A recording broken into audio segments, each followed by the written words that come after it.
Meantime, let's get to Washington because the Senate approved President Biden's pick for Treasury Secretary, and Kayla Tausche is in Washington this morning with the latest. Kayla.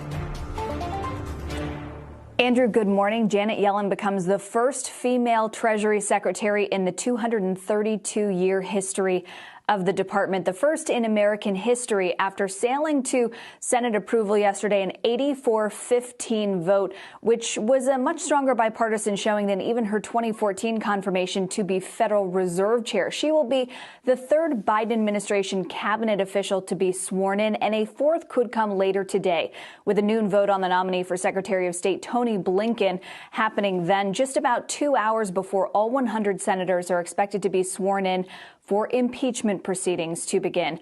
Last night, the House managers crossed the Capitol to deliver that single article of impeachment, and interviews immediately following that. Senate Majority Leader Chuck Schumer suggested the trial could be relatively quick, and President Biden, in brief remarks to CNN, said he didn't believe the Senate would have the votes to convict even this time around. And as those pretrial motions get underway, the White House is ramping up urgency for a COVID relief deal, which Biden said yesterday he still believes could get those 10 Republican votes.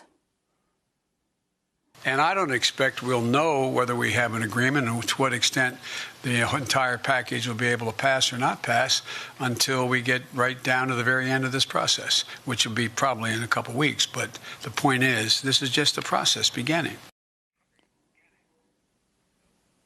So a couple weeks from now, that impeachment trial is set to begin February 8th. And Biden drew some parallels to the passage of the 2009 stimulus package that he shepherded. He said he didn't secure the votes for that until the final day.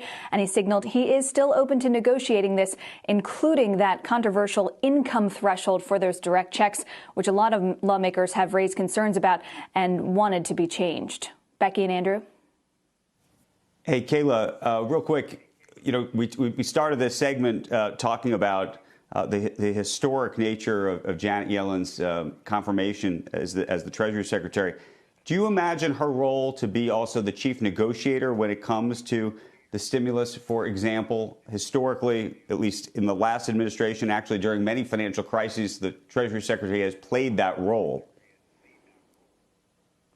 Yeah, play that role for better or worse. That was something that Secretary Mnuchin was essentially deputized by President Trump to do. I mean, the Office of Legislative Affairs usually plays a pretty significant role in that effort. But I've heard a lot of lawmakers and aides raise concerns that while Jay Powell, for one, as Fed chair, has done a lot of reaching across the aisle, a lot of touching of gloves on Capitol Hill behind closed doors to try to explain his policies, that Janet Yellen didn't do as much of that diplomacy when she was at the Fed. So she might have a little bit of a deficit in that regard and need to be building back up some of those relationships. That being said, I think her vote is a clear indication that she does have support from both sides of the aisle, but whether that means she'll be a successful negotiator in that realm still remains to be seen.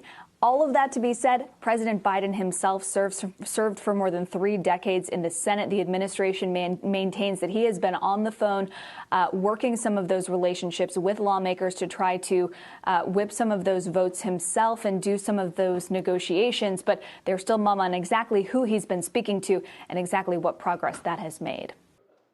Shepard Smith here. Thanks for watching CNBC on YouTube.